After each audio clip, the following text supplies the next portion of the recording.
I'm Shona Stephenson, the race director of Brisbane Trail Ultra, and it's a massive pleasure to have Nicole Bunyon here from Running Mums Australia. So welcome, Nicole. Thank you for having me. I'm excited. It's okay. First up, how is it being interviewed? Normally you do this. I'm a bit nervous, to be honest. No, it's okay. I've been interviewed a few times, but it's been a while since I've been on the other side of the screen and the microphone. Yeah. Yeah. And as you know, you have, and we all know, you have been interviewed a few times. You're probably one of the biggest names in running in Australia that isn't necessarily like a professional athlete, right? Because of your massive pull with Running Mums Australia. So it's 39,000 members. So Nicole, now you're 9 years in. How does it feel like to have 39,000 members? What does it feel like? uh, like I still feel like it's the same day when I started it in terms of the reason I started it hasn't changed. But I guess like in saying 39,000 members, that's on our Facebook network. Like I'm pretty sure there's almost 40,000. And I mean, I really, can't believe that many women and mums have joined from all over Australia, and I guess some other parts of the world as well, who find the connection and advice and everything that goes on in RMA important to them. So I feel privileged, actually. That's how I feel. But it's a pretty amazing thing. Yeah, that's all I can say. So like if we go back to 2013 and if you fast forward to now and you started up Running Mums Australia, did you ever think it was going to be this big? No, I thought there'd be just a few mums running around, but it soon made me realize that wasn't going to be the case, and that was something I think back in 2013. It was just Facebook was kind of newish, so connection was important in that regard online for people, and it has changed since Facebook algorithms and things. So it was easy to grow a network then too, but I think there was a niche that Australia was looking for to be filled, and that was in the form of I guess women connecting with running. As we know, women are social creatures most of the time, and I think that people just really needed that, and it just filled that space, I guess, where people could share and feel like they were seen and heard in the running scene. Yeah. Look, and I didn't want it to be a space that was like all about running at certain levels. It was just for everybody at any level.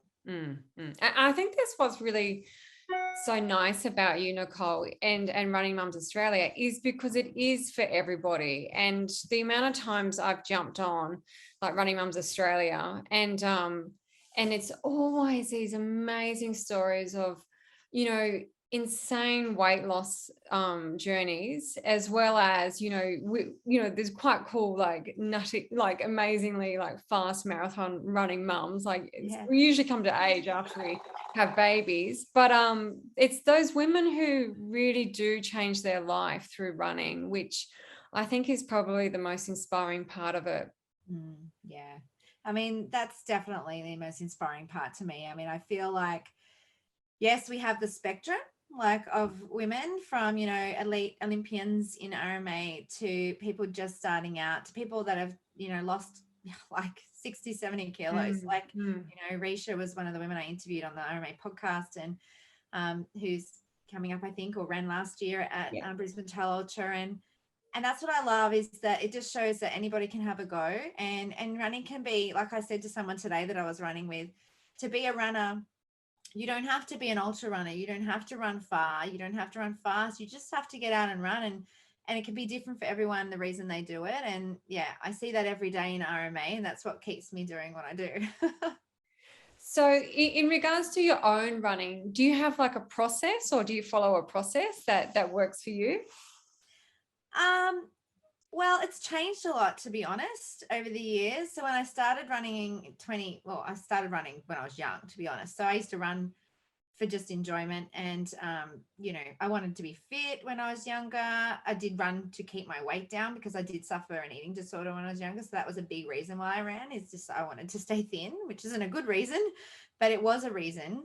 And then throughout my life, when I had kids, I wanted to just get out and have time for myself. So when my kids were at an age where I felt like I could get out and do that, I ran around the block. And then I thought, oh, I got that feeling again, like I had when I was younger, because I loved it. I'd run on the trails when I was younger even. And I just had the endorphins, the feeling it gave me. And so that's what initially brought me back to running when I was a young mum. And then I kind of thought, oh, I might challenge myself and do events. Something's going wrong with my microphone for some reason. If that happens, tell me and I don't know what to do. But anyway, do something to stop that. The joys of technology, Yeah. right? I don't know. I did some events, and then I started with my half marathon. It was actually I started at 5K race, the Australia Day Ultra. Was like, I look back at the picture and I just think how terrible I was. What was I wearing? Like, I had no idea.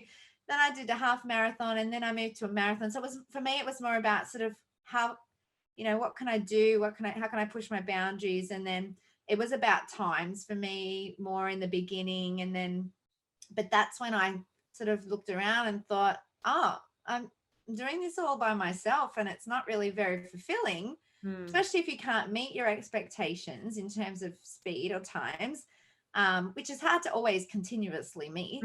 And then I thought, oh, there's got to be more to this. And I was a young mum and I felt alone. And so I thought, what about if I met some other mums that ran? Maybe I'd feel better about where I am in my life. And so when I started RMA initially, that's when everything changed to me. And yes, for a few years, I did continue to push my boundaries. I ran, I think I've run over 10 ultras now, 200K races, lots of 50Ks and 60Ks, and heaps of half marathons. And it was about pushing my boundaries. But then recently it's more about connecting with people, seeing beautiful places where I can run. Like today I just said to a guy who was out on the trails hiking, like, he said, oh, what makes you guys run? And I said, well, isn't it amazing what you can see when you can get out on your 2 feet? Like, you can go so much further and see amazing things like that you couldn't do if you didn't go that far. So to me now, running is about that. What can I see? And that's one thing I'm excited about coming up to Brisbane, is that I've never run on the trails of Brisbane. So I'm going to see a whole new trail, meet a whole new bunch of people. And that's what my running's about now. It's totally about that. So yeah, it's changed throughout my life. That was a very long answer to a very short question. No, but it's good though, because like I think initially Running Mums Australia was more like a road base, right? So Yeah. it was more like road runners, and then there's been like this evolution over the past years. But I think what's really nice about it is it is all inclusive. It's like road, trail, everything, which is really cool. Yes, definitely. Yes. And I have seen the growth in trail running with RMA. And I mean, I just share, and it's about shared experience, right? So when I started trail running, oh my gosh, it just became my passion. I leave the roads behind. I hardly ever run the road now. And I just brought everyone along for the ride. And then I just saw trail running, women and trail running just grow and grow and grow. It just makes me so happy. Yeah, there's something about getting down the trails, and I think it's like the adventure and potential. It is slightly more dangerous too, which is also like you're more likely to get lost. There's like, we have to carry snake bite bandages and, first aid kits with us, and more likely to do an ankle. It's way more fun. Oh yeah, I've got some stories. So what is your like best, like we've all had those horrid days out on the trails, right, where we've either got lost or heavily injured and we've had to like somehow get ourselves out. Like, do you have one of those fun stories for us? Oh, well, I mean, I've been injured a few times. I've done my ankles, like when I was early days trail running, I've done really big ankle injuries, not broken, which is kind of, I kind of wish they were broken. They were just really badly torn tendons. And apparently it's easier to break your ankle than to do what I did. So that took me out, like, of my first UTA 50. I was almost there and that took me out. So I've done that a few times. Haven't had any I've had a few encounters with snakes, but not like dangerous ones where I thought I was threatened. But I was recently this year running with my husband in the bush just at Glenbrook National Park in the Blue Mountains here, and he had to get helicoptered out. So that was fun. That was a case of him not wanting to stay with me and do a different trail that he didn't know. He got lost and stuck on a cliff, and anyway, so that was a whole another. Pardon? Did he fall? Or No, he just got stuck. He couldn't move and he had to get airlifted out. So that was actually a good lesson for both of us, because Glenbrook is right near civilization. Yeah. And it was a good lesson in the fact that you don't have to be far off. You can be just behind your house and still need rescue. Yeah. And I did do a podcast about that with Tova, who's actually one of the RMAs who's in rescue, fire and rescue helicopter, like a fire and rescue. And we talked about the dangers of going out on the trails and what we needed to take with us, because both of us, I had some safety gear, but he didn't have anything. And so, from now I brought a satellite phone. I carry that every time I go on trails that I know, are going to be a bit more remote, things like that. And so it actually taught me a lesson in safe, just not taking for granted, just running out on the trails. Anything can happen to you. So, there's been a few stories throughout the years, but like overall, I've been pretty lucky to come out alive sometimes. It's funny that you say that your husband or partner was helicoptered out of the Blue Mountains. Probably my first ever bushwalk with my ex-husband. He was choppered out. Really? And he actually broke his ankle in the bottom of the Grand Canyons at Blackheath. Yeah. So you're only just there, but there was no phone coverage, so therefore we had to tell the hikers who were going past that we were stuck down here. And this is back in like 1999, 2000. There was no technology, so I only had a boob tube on and like a mini skirt, looking cool. I was freezing, but I had to walk out and he got choppered out. But it took 6 hours for it all to happen. So how long did it take for your partner to get choppered out? We were lucky, actually.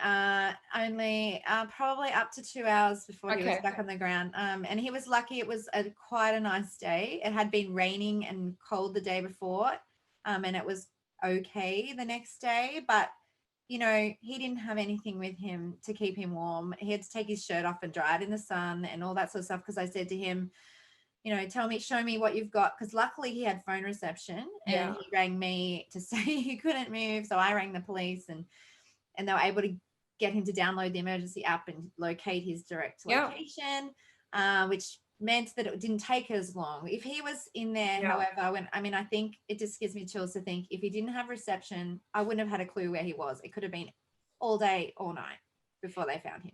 Yeah, we have that cool app in our safety briefing. So obviously with our race, we get, ambos come in all the time and make sure that we've got it all in. So I'll have to figure out what the name is of that app again and chuck it up. But we haven't really Emergency Plus. I think Emergency Plus. Emergency Plus, I think it is. And I just think now, I wouldn't go anywhere without my phone if I was running on the trails, because anything can happen. You can use that. Well, exactly. Joys off, right? So what else? Like, I think you were, look, I know Running Mums Australia does a big UTA thing, so I know that was cancelled this year. Was there any other big RMA events that you guys were all hitting as a group, or like other than BTU, or is there tell me about those events. Well, look, the difference with the RMA, I guess, is that we're a huge we're a huge Australia-wide network, I guess. So we're really made up of pockets of people on the ground everywhere. So we don't tend to like we don't go, oh, we're all going here or we're all going there, but we do tend to have certain races that a lot of women will go to. Obviously UTA is one of them, but I think that's one of them for a lot of people. But like Brisbane, there's lots of RMAs doing Brisbane Trail Ultra this year, so that's really exciting. I'm looking forward to meeting quite a few girls up there. Gold Coast, like marathon and things like that, we meet there. We have tents just at a few events because logistically it's hard to go everywhere. So we have it at Gold Coast, we have it at Canberra, and we have it at Hyson Trail Run in Adelaide. Yeah. So, what else? Lots of girls like to do Surf Coast Century. So, a lot of them are trail based, but I think a lot of the RMAs over the years have kind of morphed into trail running. I think people just find it,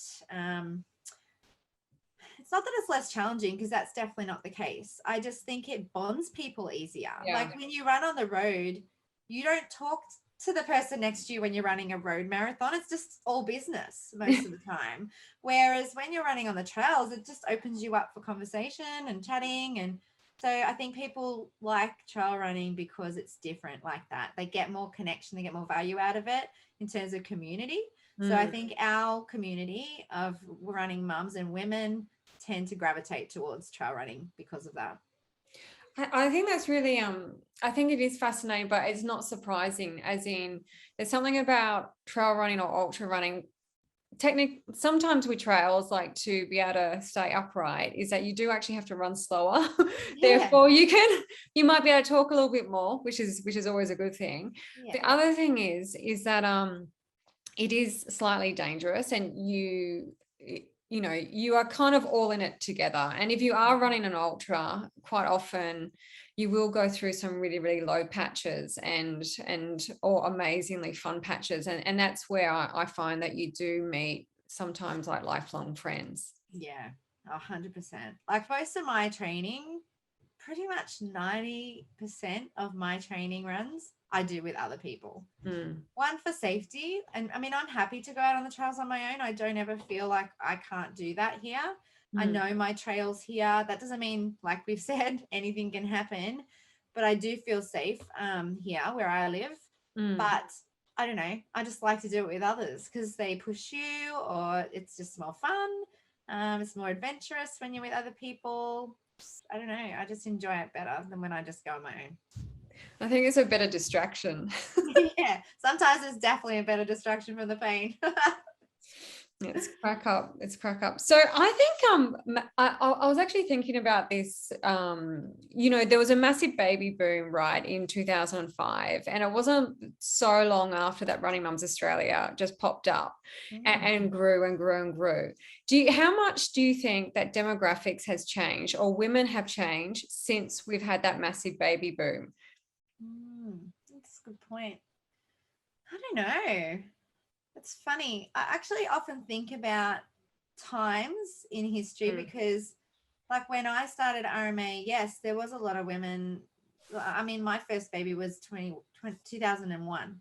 So he's almost 21 now. And I wonder whether it'll stay the same now as we move through to, like, if people are still going to want to gravitate to that now in the future, because I mean, also technology is changing, and keeping up with that. Like, predominantly our network is on Facebook. Is that all going to change? So yeah, I wonder whether times change and people change. I mean, women now, are they having babies older as well? So a lot of women, like when my age group, for example, I'm 45 now, we were having babies in our 20s. That is just almost unheard of now. Women are having babies in their 30s or 40s. Sometimes even later than that. So I wonder whether it'll change. But yeah, I think it did have a massive impact in terms of connection, but I think it coincided with technology booming at that time, and online connection booming at that time.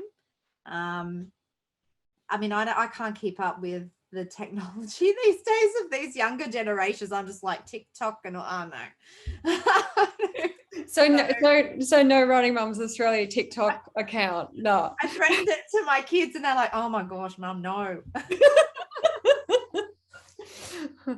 I think I've said something similar to my kids. Oh, I'll get on TikTok. No, no. And they're like, Oh, no. can't you sort out my Instagram account for me? Blah, blah. And they won't even show me their accounts. It's like hidden somewhere. Yeah, it's like hidden somewhere. But how much do you think in like that 10 years do you think has changed for women in our roles? I think there's been a massive change. Oh, huge. Like, and I think women now are so much more empowered to just have a go at anything. And, you know, even with the running scene, like, I just think, like, probably when I first started out and running on the road, like, I don't know, there was more men running. Now I see there's a huge shift in, like, women are almost overtaking the men, especially in trails and ultra running. A lot more women. So yeah, I think it's changed a lot, and I think our voices are being heard now. I think, you know, in terms of even yourself, Shona, like directing races, like that just was unheard of. So I think women feel empowered to be able to have a go at anything that men were doing.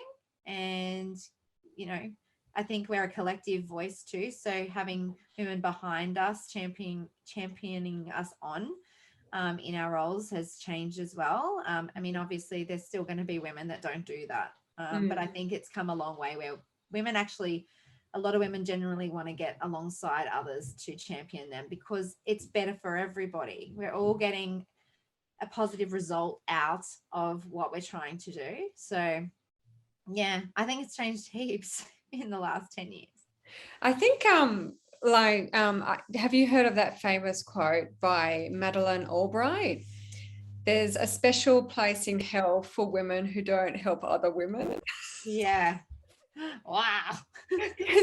So your Running Mums Australia whole site effectively champions that amazing quote that my dog's going nuts down here, that amazing quote that she said. And I think women over that period of time too have also learned that to learn how to support each other like freely without being threatened. Yeah, absolutely. 100%. And I see that myself, like, you know, there is still times where I feel like, I don't know, just in the last few years, I've actually felt like it's changed. And even with RMA, like, we don't rule the running space for women. Do you know what I mean? Like, there's so much room for anyone. So there's other groups or other programs or other platforms or whatever. Well, let's collaborate or let's work together or let's build each other up. Let's cheer each other on.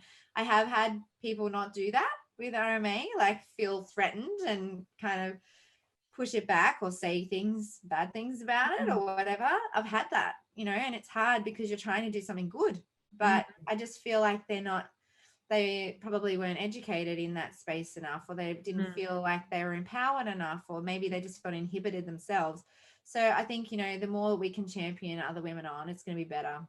The more we can collaborate with each other, like we're doing here, like, you know, even having you on the RMA podcast, the whole reason I wanted to do that is to give your voice to other women about being a race director and having a go and trying to get more women into trail running. Like, that's just, for me, what championing other women on is. So, yeah.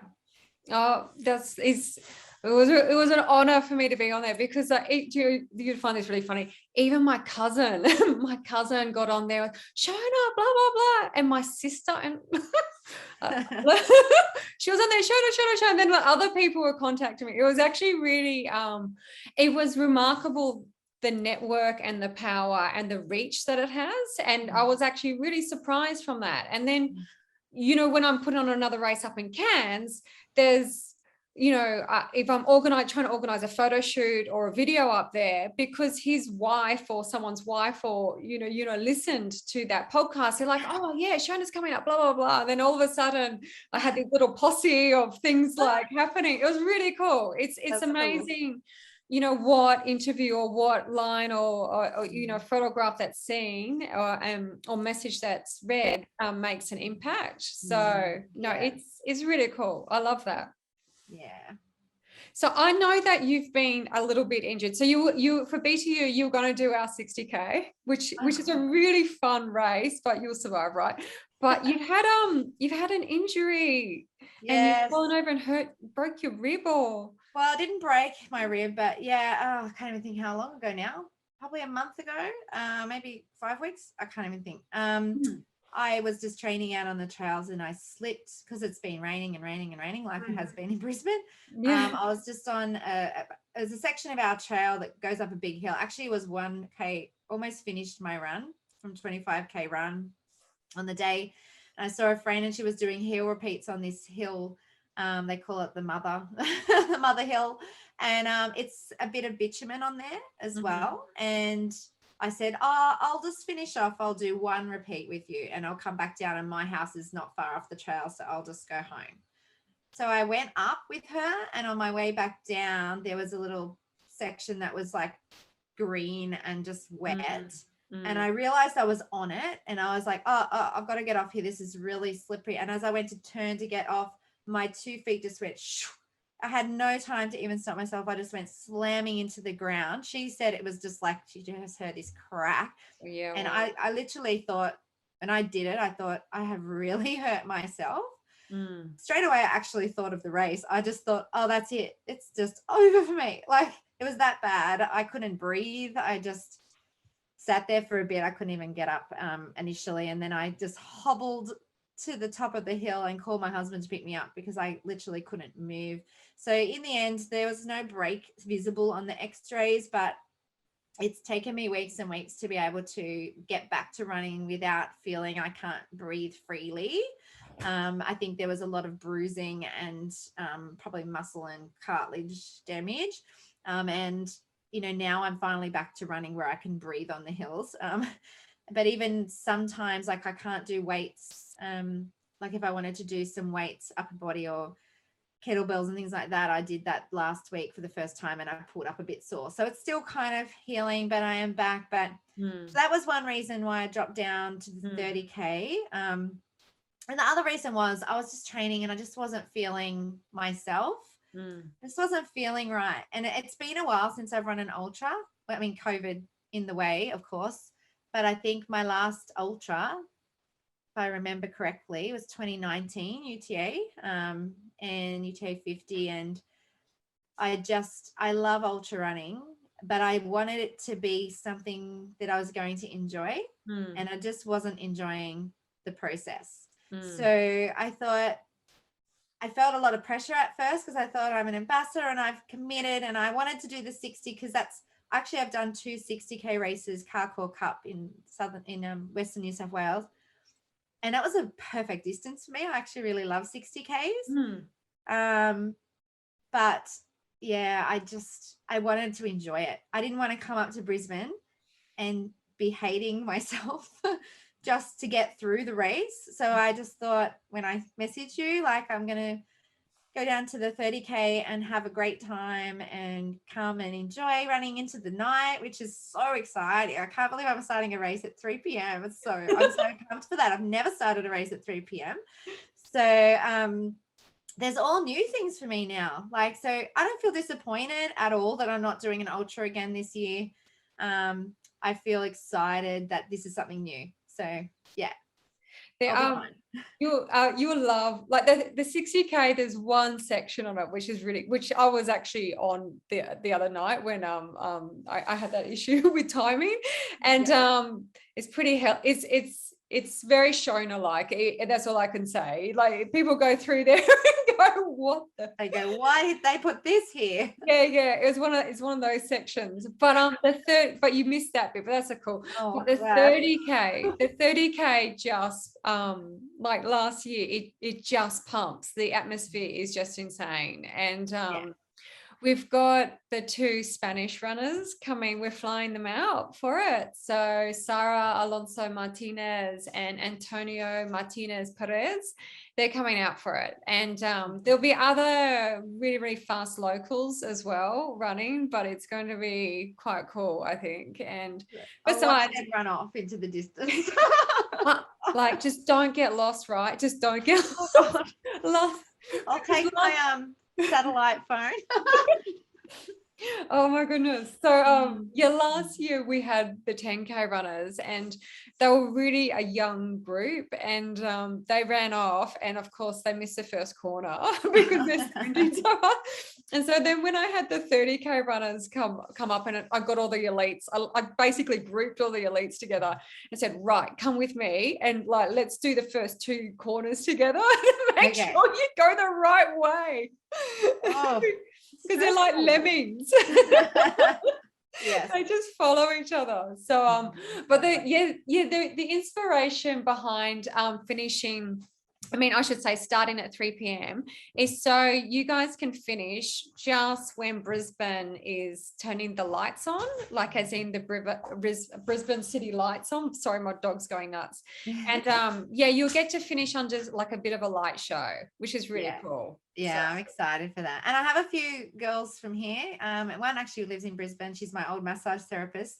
She's in her 60s. She's coming up to do the 30. Oh, She's cool. doing it as her first trail run. Oh, Like wow. her first trail race, I should say. Yeah. So she's so excited. Another girl here is doing the 30 as well. Like there's a few of us doing the 30. I'm so Yeah. excited because there'll be like a little party at the end. It is a bit of a party race. So the first 20Ks are on trail, and then the last 10Ks, it's basically downhill by the river. Like it's Yeah. just an awesome way to finish because you get up and over, get some trail, but then it's just boom fast. Yeah, So and there's a kangaroo cliff climb at the end, but that just makes it fun. That's And all right. tears. Cheers, And cheers. Okay. so in regards to your nutrition, everyday nutrition, what do you do? Yeah, I pretty much eat everything, but I do try and stay relatively healthy in my diet. So I'm not like vegan or vegetarian or anything. I eat meat, eat chicken, I eat fish. But yeah, I just have an all round balanced diet. That's how I've been. I don't like to be restrictive with my diet because that's led me to bad places in my life. But I do pay, importance on what I'm putting in my body in terms of nutrition to get as much out of me as I can. So I won't skip meals. I have tried the fasting option before, and I'm like, they say to not have breakfast or whatever and do the 11-15 hour fast overnight and things like that. And it just does not work for me as a runner.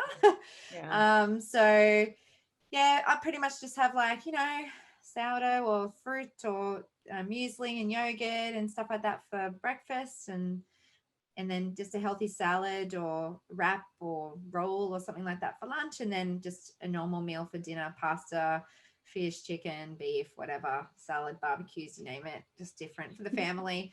And in terms of my nutrition on the trails, I am a Spring Energy ambassador. So I normally use Spring Energy on my long runs and good old Red Frogs, to be honest. I also use Tailwind. I'm back using Tailwind again. I had a bit of a break from it, but now I'm back and it's working well for me at the moment. So that's what I'll use on my race is Spring Energy and Tailwind. Yeah, that's what I do with my diet. Nothing fancy.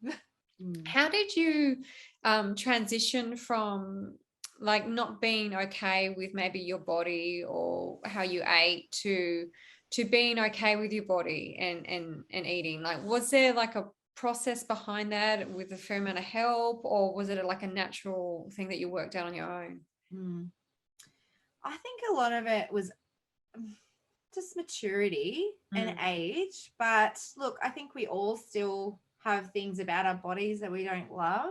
But I think for me, was just learning to accept and love my body. So, when I was young teen, I started going through an eating disorder. So I had bulimia as a teenager, and that lasted 15 years. So that lasted until like I was almost 30. So I even had children and it was still a problem. It's a mental health disorder, really. It just is always there. And just the things you tell yourself. It's funny because I look back at pictures and I just think, oh, what was I thinking? There was nothing wrong with me. But you can't see that when you're in it and when you're living that.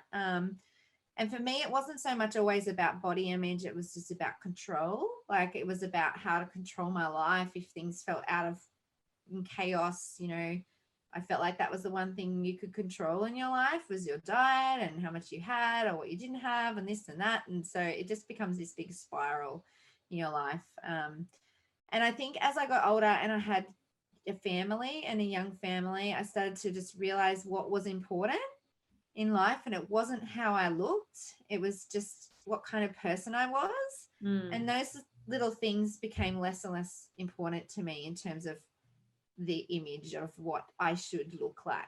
And I think with my running too, I felt like running for me was so much more about just giving me time and space to just live this joyous life, and create a strong body. It wasn't about punishing my body anymore. It was about creating a strong body. And yeah, just over time, like, because there was times where I just thought that was never, ever going to go away from me. And I did work with some professionals when I was young. Like, my parents tried to see a psychologist, that kind of thing. And I hated it at the time. And I think because I was young and I was a teenager and a young adult, I just pushed back. These people can't tell me what to do, kind of thing. Whereas when I was older, I didn't even need the psychologist. It was just that I started to accept who I was. And look, there's times when I go back into that mindset in my head, would start telling me those stories, those bad stories about yourself. And it's not like I'm quite happy with my body. I mean, I've had 3 children. There's things I don't love about it, 100%. You know, I've got excess skin from having 3 cesareans in my stomach and I hate it. But that doesn't define who I am. So I think I just learned to accept it and move on and think that, you know, my body is a powerful vehicle to creating change and living a fulfilling life. So yeah, it's been a very long road and I don't think it ever truly goes away, but you learn to deal with it in a different way. And I hope I don't ever go back there because it's not a nice place to be. And if I could tell anybody who's dealing with that, like anything, it's just, you know, to try and get the help, because, you know, it's just so empowering when you accept who you are and just live a fulfilling life without that darkness in your world. Like it's real darkness. It's, you know, and it damages your body too. And I think it's taken a long time for my body to, thank God I haven't dealt with stress fractures or things like that. I've had one stress reaction in my life on my leg, and I just don't even know how, to be honest, that my body has been as strong as it's been able to be, given the abuse that I used to give it. So yeah, wow, you're obviously really lucky and managed to get out, which is incredible in itself. It's I think, you know, when we were growing up, there was like a lot more pressure on that really, really thin look. You weren't allowed to have an ounce of fat on you. Yeah. It was like that 90s look. And I'm hoping that, look, now, you know, we are allowed to have more curves on us than before. And, you know, I think I actually saw, you know, size 0. I think there was like a show called Size 0 and What to Do. And it was basically to run like, you know, 10 kilometers every day, blah, blah, blah. And so, to be honest with you, I've never actually said this before, but I started marathon running to get like that real skinny kind of look. And then did I ever take it to a next level? Like, I don't know, but I definitely, after stopping being an athlete, I had to have a different relationship with myself and my body, because running for me meant that my results was what mattered. How I looked didn't matter. And so therefore I didn't have that connection with myself as being someone that had to be beautiful. It was just, you know, whatever I did, that was all that mattered on the track. So then after, when I stopped that was probably more when I had to have to really find myself again, when I was no longer an athlete. Sounds crazy. And then decide if I liked my boobs or my hips or whatever. And then what am I? And I don't know anymore. So that's been a funny journey over like the past 4 years of not racing. But I think it changes, right, for women and men, but it changes through your life. Like, I'm 45 now and I'm in a whole different season of life. I'm dealing with hormones that are going crazy, and I am a little bit heavier than I was 5 years ago, and Oh yeah, yeah, sagging a me little bit too. more, and I'm quieter, and I'm not as fit. But I, it kind of doesn't matter as much anymore. I'm kind of like, Yeah. oh, I'm happy, and I'm moving, and I'm seeing things. I'm still running, and it doesn't matter. Like, I don't know, those things just don't. I don't know. It just doesn't feel as important to me anymore. So yeah, I think you go through different stages in life, and I really do. I mean, I've got teenage daughters, an 18-year-old, 16-year-old, and I just would hate for them to go through that journey. Mm, Like, mm, I just tell them, then they're both very different in their bodies. And I just tell them that it doesn't matter. Like, you just look after your body, treat it with respect and love. And don't look at what people think you should look like. It's just mm, you be you. So mm, I don't know. It's a tricky one, but I think as society, I think we've got a lot better at mm. talking about body image in a positive light and not sort of conforming to what people think people should look like anymore. Mm. Yeah. And I Yeah. try and portray that as well with RMA, like social media. Most of our images that we put up of our women, because we actually call out for images every week, like who's run and you want to share your pictures, and we'll share some, are all just varying, different ages, Yeah. sizes, you name it. Yeah. No, So it is a really healthy space, and because it is, yeah, it is literally for everyone. I've never gone on there and felt that in any way it wasn't inclusive at all, and that something in itself is quite remarkable, because there must have been times where you potentially would have had to monitor it, but have you had to monitor that much trolling on there? I'm guessing no, yeah. it's just not a space for it. No, Yeah. I mean, there's been a few times, like we've got a good volunteer admin team. There's about Mm. 12 of us on there. So from all different states, there's a few from each state, volunteer girls, and like we're pretty much onto it. And Mm. to be honest, the community are so protective of their Mm. community, of this community, that they just call it out. So they just flag us if there's something that goes against our rules. And we do have strict rules on there, Mm. um, Mm.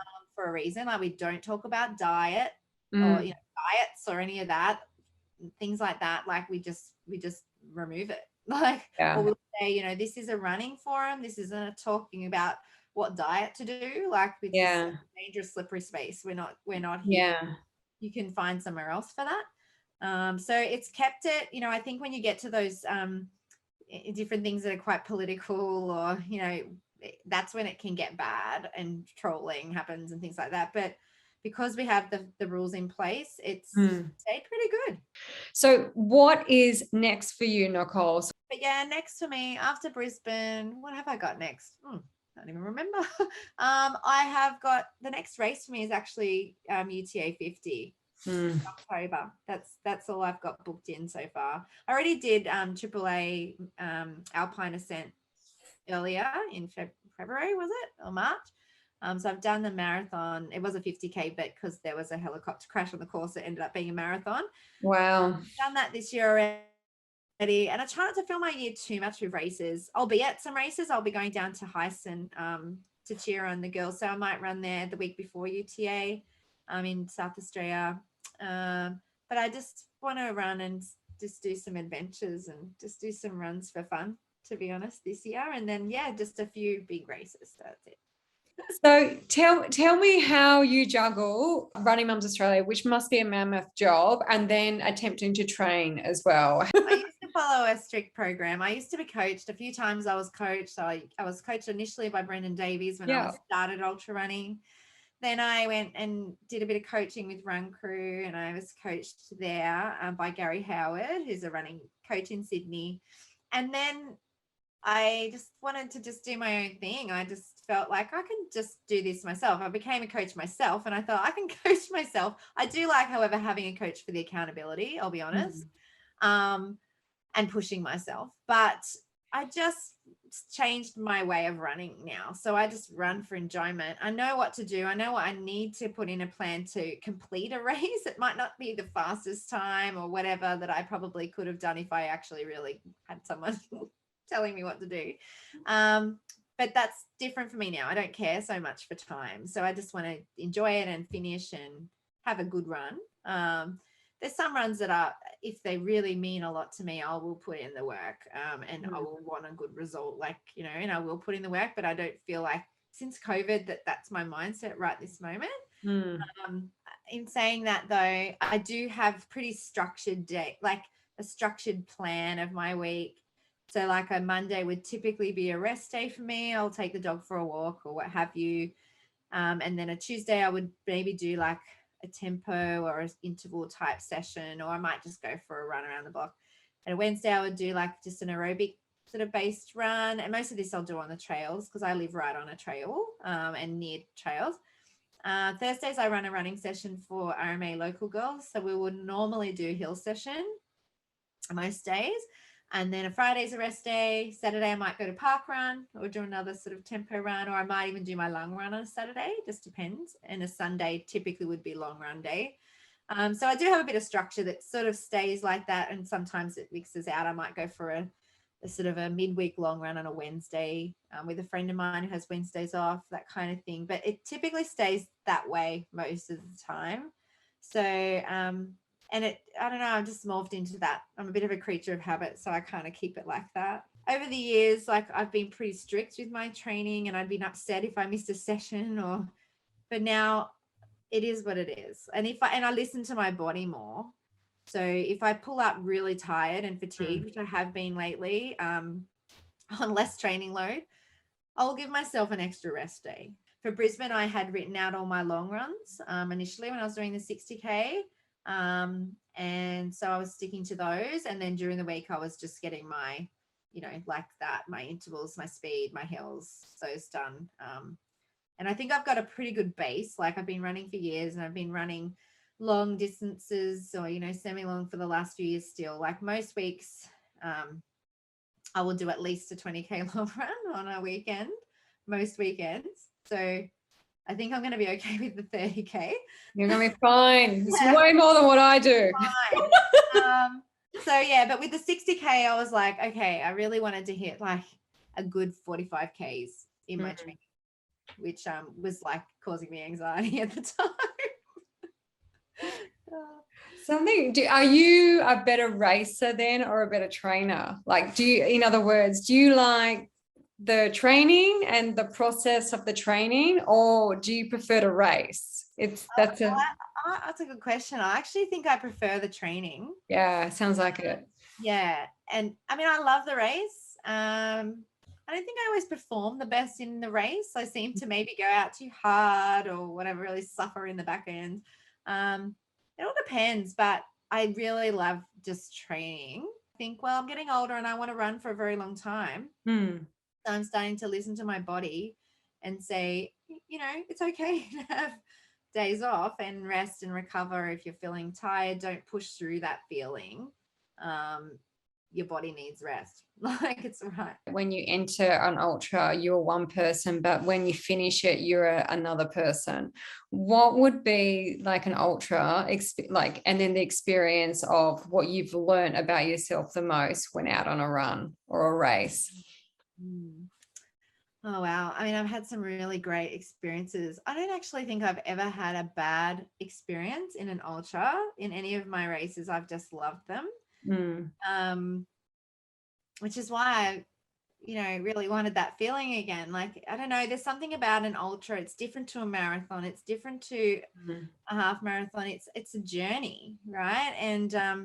And you go through a lot of different ups and downs throughout the day. It's not always great. Like, and when I say I didn't have a bad experience, you do have low points, of course, in a race. But I don't know. I think for me, I think back to a particular race, probably like my biggest probably ultra to date in terms of terrain and what I put into the training and the process and what I got out of it was probably when I did UTA 100. So that was in 2018. And I really worked hard in terms of just like, I didn't like in training, I did everything that I set myself, and I set myself my own training program, and I just was committed. I learned everything I could about the race. I was lucky enough to have run the 50Ks a few times. And in fact, the year before, the race had changed because of the weather.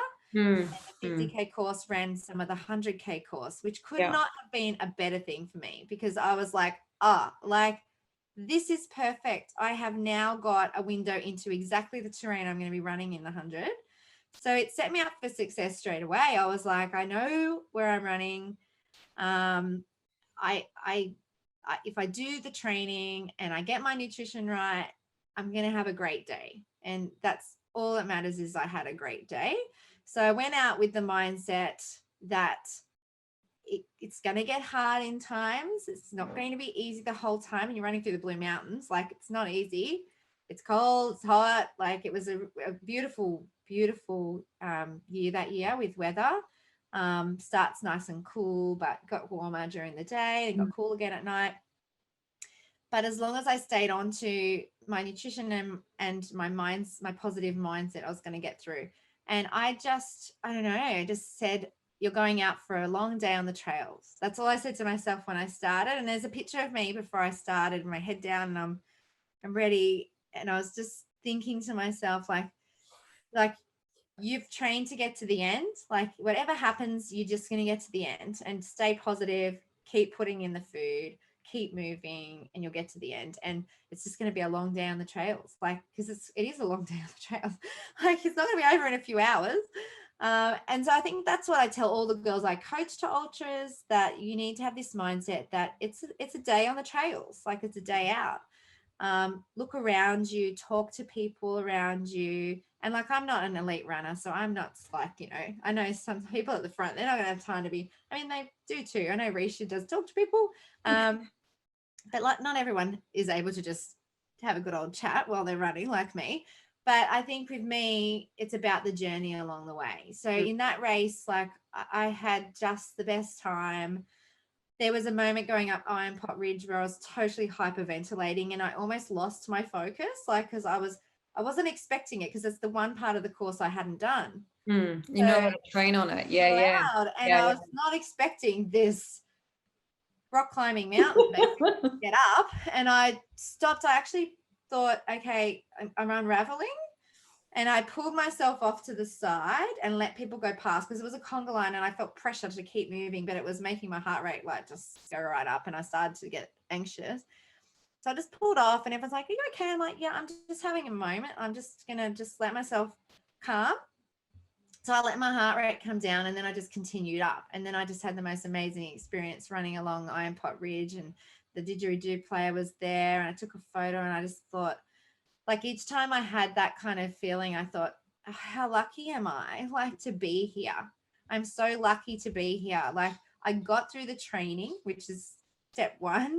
I got to the start line, and then I'm now in the moments of the race. And I just kept doing that the whole time, like focusing on different things, different parts of my training, different people, the reasons why I was running, different experiences that led me there, and just thought how I was so lucky. And that happened a few times. There was one time coming out of the aquatic center checkpoint, and my water bottle leaked all over me, and we're running into the night, like it's 4:30 in the afternoon. I'm running into the night, and I panicked. I rang my crew and I was like, my water's leaked. And then my friend just said, suck it up and keep moving. I was like, oh, she's right. Like, it's okay.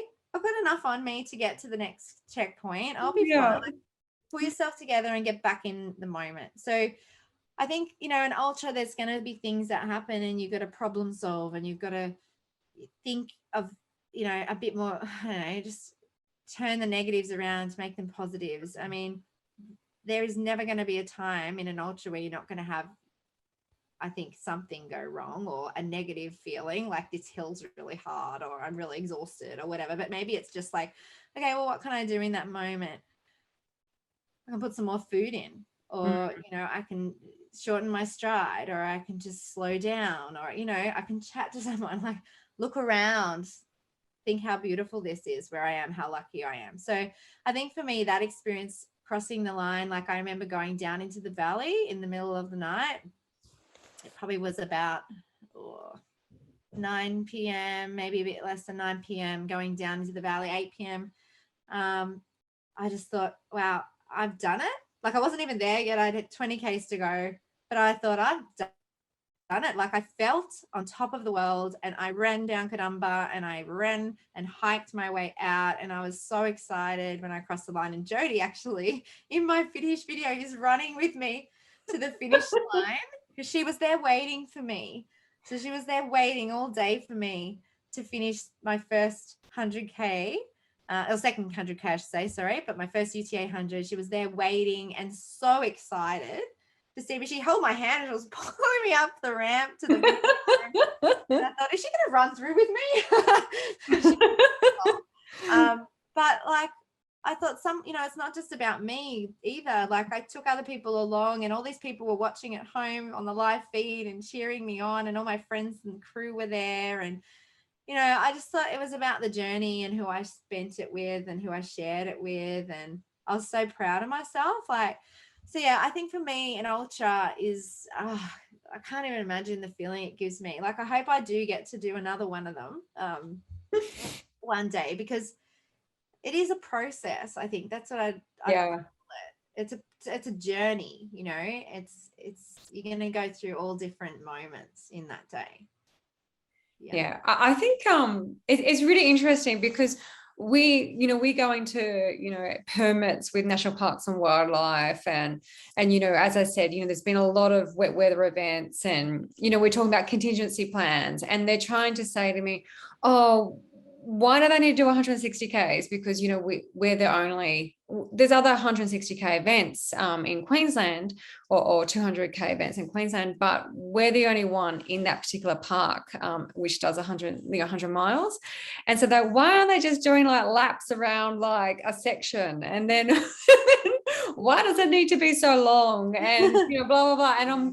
And so we're trying to explain to them it's about seeing as much as possible. It's about the adventure, and it's about the journey and the self-discovery. And only when you've gone through, your most darkest, lowest moments, and you can rise up out of it, do you really then discover who you are and find something about yourself and turn into a new person. And I think and grow as an individual. And I think outsiders, when they look in at you, it's you've lost them at 10 kilometers normally. When you tell them, most people think the marathon is 10 Ks. Oh, you're 10K marathon. No, there's 10 Ks. But it's really funny, just that, and that journey, that self journey that people do have. And if you're trying to explain that to somebody else who isn't an ultra runner, it's they just don't get it. No. Yeah.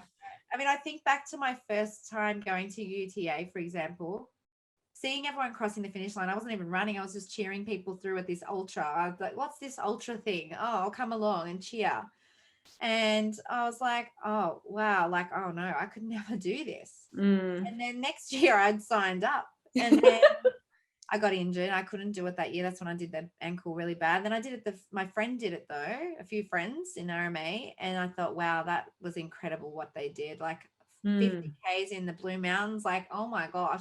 So then I ran that the following year, and then the year after, and then whatever. And then I was like, every time I finished it, I was like, I would never do the 100 Ks. Never. And then next year I'm signing up. Like, it's just like, and I thought, why couldn't I ever do it? Like, I can do it if I train, work hard, learn all I can about getting through 100 Ks in the Blue Mountains. I asked people who had done it. I just read everything I could. I learned the course. I trained on the course. I did it, and I did it well. I did it really within what I thought I was capable of, and more than I thought I was capable of, and I had a great time. So I think you learn so much about yourself in the process of training for these ultras. I don't think, signing up for your first 100K when you've never run anything before is probably the best thing. I think step up to it and learn all you can about what it's like to really go into hurt, because you are going to hurt. But I think like you grow so much in the process as a person. And I just felt absolute elation. And I don't know, that would go down as one of my best experiences. I would never do it again, because that race again, because I don't want to ruin. You're saying that now. I don't want to race No, I won't. Like I've said that, people said, "Oh, are you ever going to do that race again?" Or Sammy Surf Coast Century. That was my first 100K. I don't think so, because I had such good experiences at each of them. Yes. I don't want to Yeah. and have a Yeah. bad one. Yeah. So I think, no, I'll find another race and do it Yeah. somewhere else. So I just think you grow in each race, you grow in each experience, you take from all those experiences to the next thing. You learn things about yourself, like running in the dark, like on a trail. I thought that was terrifying 7 years ago. And now I think it's the most amazing thing ever. I love running on the dark in the trail. So yeah, you just learn how, I guess you grow a lot as a person. Yeah. Do you have any others like that? So you've got UTA, you've got Surf Coast Century. Is there any others that you have like that? Oh, I ran UTA 22, was it last year, with my husband? And I mean, I had a really hard race because I was fatigued from, I crewed a friend at Larapinta the weekend before. So I was so tired.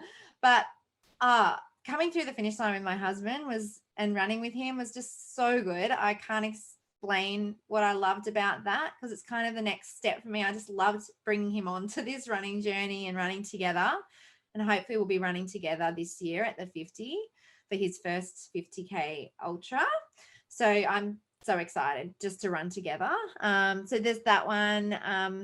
I think 60K is at the Carcool Cup, my first Carcool Cup. I loved it. And I had like running along this stretch of like this longest stretch of road forever and ever. I thought, oh, I'm so alone here. Like it's just running along, and it's kind of a dirt roads and bitumen. It's beautiful out in the central west of New South Wales, near sort of near Cowra way, west of Bathurst.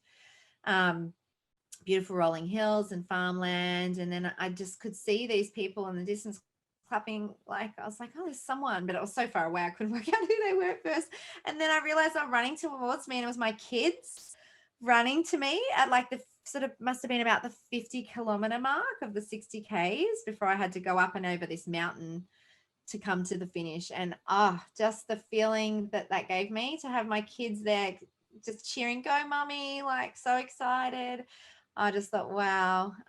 So that was a really good experience for me. Man, I've had so many amazing experiences. Running out on the Larapinta with my friend Michelle, who I'd only met there, like other than online, like we're doing, like over Zoom. We'd talked on the phone, we'd never met in person, and she trusted me to be her crew and pacer for that challenge of running the. What could possibly go wrong? I mean, I was more terrified than she was. I remember she was like basically begging me to come, and I was like, I don't know if I can do it, Michelle. I don't know. I was a little bit injured at the time, a hamstring injury, and I was like, oh, like I don't want to let you down. I don't know if I'll keep up with you. Like, oh, and I can't explain to you how incredible that experience was.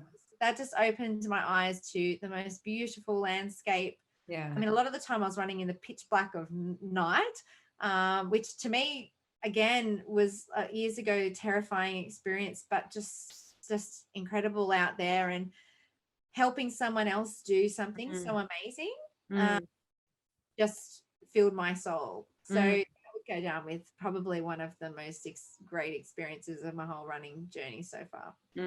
Yeah, I love the Larapinta Trail. Like I only did Sam Moffat's Run Larapinta, and that was, it wasn't the whole thing. I'd love to do the whole thing. I was actually there on my honeymoon, so all those many moons ago, back in 2002 or 1, I can't remember when I first got married, only time I got married, but a long time ago. But that's where I went. So it's like nothing else on earth. Like we've got, I'm sure it'll be like going to run in Patagonia, or like a run in Fuji and France and so on, but that place too is just as special. It's really nice. It's stunning. It's so but when you are here, I'll take you up to our rainforest, which I love. I think it's a special little place. For the past 2 years, part of that track has been closed. So we've been able to get on half of it, but not the other half because of a landslide of all things.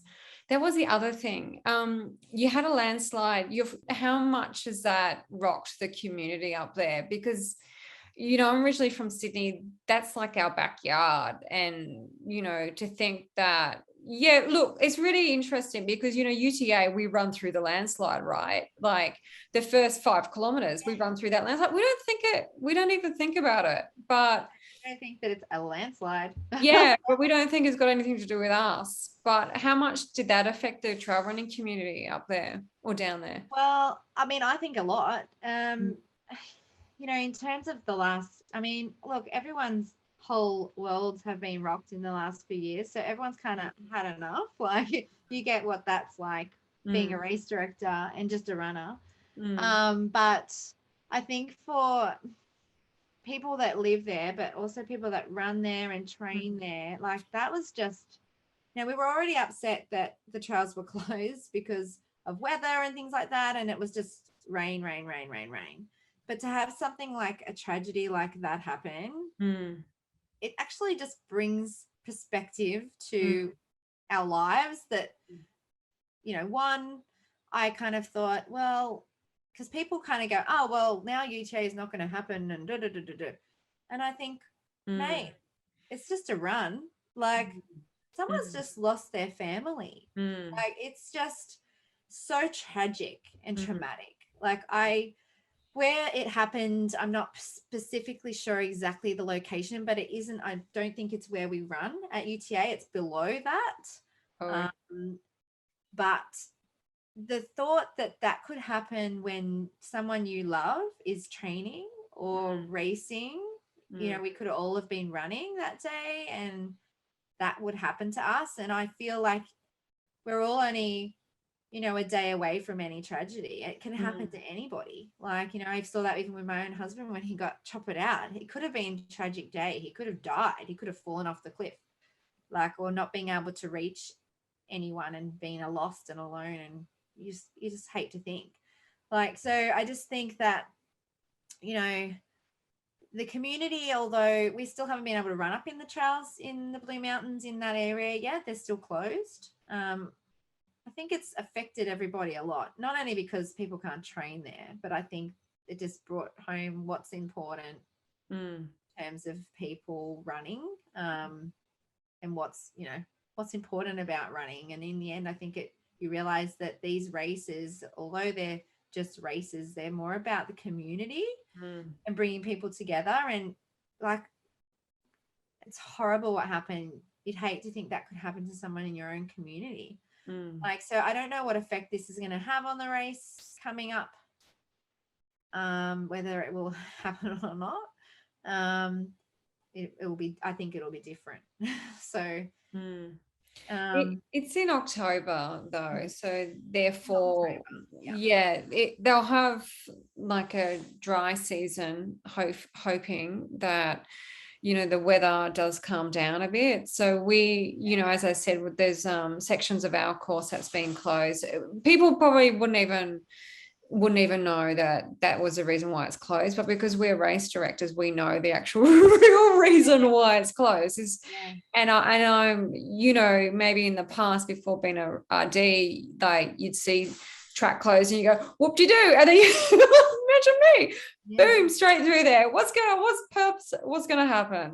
But now it's like, oh no, well, $100,000 worth of excavation needs to be done in that area, showing up. Okay, we won't be going through there. And this week they were actually moving a 5-ton boulder that had to be broken and moved to make the area safe. So it's so that section will be open for our race. But I think when we hear the slip there and we already have a section closed, it does.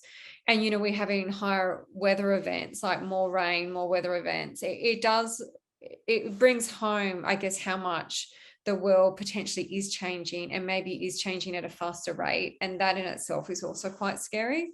Yeah. And I think everybody, I don't know, I kind of think with this tragedy happening, we had the race last year, but I think people have changed a little bit. People are a bit okay, we're used to disappointment. Like we're used to change now. So if we can't run on the trails, we'll adapt and we'll run elsewhere to get it done or whatever. So I think the running community in Blue Mountains, Sydney, who would normally be able to go up and run in the Blue Mountains, have adapted to that. And we kind of just accept that this is how it has to be for everybody's safety. You know, find what we can to train on and be thankful that we can. And just wait and see what happens, basically. I guess like that's the amazing thing about Australia, is that we are really aren't that far away from a good trail. Like either it's an amazing coastline or we have the Great Dividing Range, and it's literally just there. It's not like more than 2 hours away from you guys. Us, it's like literally 8 kilometers away. Like we're insanely lucky. But yeah, we are extremely lucky. And I think that's what, you know, when I'm sure you find this too, when you interview people, is that ultra runners or runners themselves, they find themselves really blessed to be able to, one, be this fit, that secondly, their body is even able to do this, but also to have the ability and the access to have trails. Like that's like in itself really amazing. Yeah. I mean, we're lucky to have so many. I mean, in my own backyard, I'm just surrounded by trails. Like I moved here for that reason. I wanted to have trails near me, so I moved suburbs to be surrounded. And like I couldn't live in the city. Although even if I did, it's not that far to go to, you know, the northern beaches, the North Sydney, the southern, like into the mountains. It's all so close. I can't imagine living in a place where I didn't have access to some beautiful places to run like we do. We're really lucky. Yeah, I think whenever you get two people together and they're chatting about trails, or they're chatting about running, or you know what makes them tick, it's always going to be an hour and a half. Hey, look, I want to say a massive thank you to Nicole. Look, I am so excited to have you up in Brisbane, and I will set aside some time and take you out on some trails, because you're doing the 30K, but I really want to take you into like the heart of the Brisbane Trail Ultra and what really inspired me to put that race on. So I'll have to steal you like on that Friday. You can that Thursday, not the Friday, or post. Friday morning early. Yeah. I'll make some time and take you away, and yeah, I'll show you the beautiful spots up in the mountains. But I can't wait. And thank you so much for coming. Thank you. I'm so excited. I'm really looking forward to it. It's going to be great.